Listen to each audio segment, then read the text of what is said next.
Hora de falar de economia com a nossa comentarista Rita Mondim. Rita, seja bem-vinda. Olá.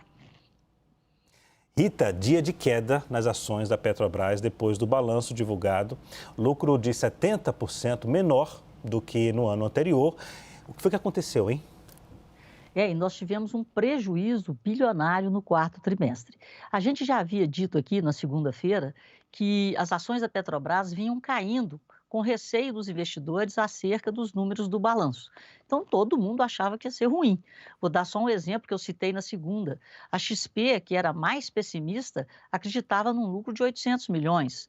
O Santander chegou a projetar um lucro de 5 bilhões, nós estamos falando de dólares. E o prejuízo do quarto trimestre foi de 2,8 bilhões de dólares. E o que o investidor ficou assim mais assustado? O que assustou o investidor? Primeiro, o nível de investimento, que aumentou muito. O investimento ao final de 2024 veio 15% superior àquilo que a companhia havia projetado no seu guidance.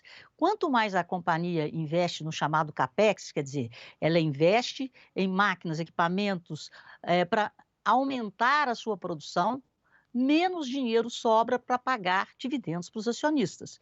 E fica o risco desses investimentos que estão sendo feitos serem bem-sucedidos ou não. E aí a empresa oferece mais risco para o seu acionista, porque ela tem que ter sucesso nesses investimentos para retornar em forma de lucro e dividendos parte disso aí para os acionistas. Então, nós tivemos, primeiro, o abandono da política de preços da paridade internacional, que a gente não sabe como que a Petrobras, qual o critério que ela reajusta os seus preços de combustíveis internamente. O preço do barril de petróleo subia e ela não reajustava preço aqui. Tivemos uma queda na venda de combustíveis da própria Petrobras e esse aumento do investimento inesperado, diminuindo a expectativa de dividendos no futuro e agora os dividendos que serão pagos. Foram decepcionantes. O que aconteceu? As ações chegaram a cair 7% lá em Nova York. Aqui no Brasil, as ordinárias, que são aquelas preferidas dos investidores estrangeiros, chegaram a cair mais de 6%. E as preferenciais, no pior momento, caíram mais de 5%.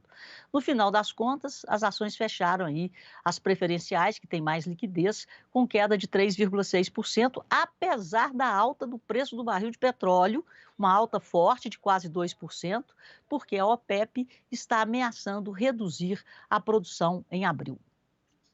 Rita, e o IBGE divulgou a PNAD hoje, né? O desemprego chega ao menor nível para o trimestre desde 2014. A renda também subiu, não é isso? Isso. Então, nós tivemos essa conjunção. A gente já tinha visto o CAGED de ontem, que surpreendeu, né? E esperava-se um desemprego até maior, de 6,6%. E no trimestre findo em janeiro, o desemprego ficou em 6,5%. Em relação ao trimestre anterior, houve uma piora, né? Nós saímos de 6,2% de taxa de desemprego para 6,5%. Mas em relação ao mesmo trimestre no ano passado, tem muito mais gente empregada hoje. Naquela época, em janeiro de 2024, a taxa de desemprego era de 7,6%. A notícia boa é que a renda subiu 3,7%, a renda por trabalhador. Mas quando a gente olha a renda brutal, a renda real, a soma de toda a renda, essa alta foi significativa, 6,2%. Rita, e tem polêmica envolvendo o preço dos alimentos, né? A proposta do PSOL de acabar com a isenção dos exportadores para baratear o preço do alimento no mercado interno gerou atrito no governo. Agora, o governo cogita reduzir imposto de importação de milho e etanol. Isso pode gerar um efeito no bolso das pessoas e dar menos dor de cabeça ao governo, digamos assim? Com certeza, né? Porque você mexer em time que está ganhando é só técnico que não tem noção do jogo. Porque o agro brasileiro, ele é parâmetro internacional. Então, quando a gente olha o governo dando palpite, querer mexer na política monetária, falar que macroeconomia é uma bobagem, e agora querer colocar alíquota na exportação para que o nosso agro perca competitividade na exportação de alimentos in natura e semi-elaborados, isso é dar um tiro no pé, é querer apagar incêndio com gasolina.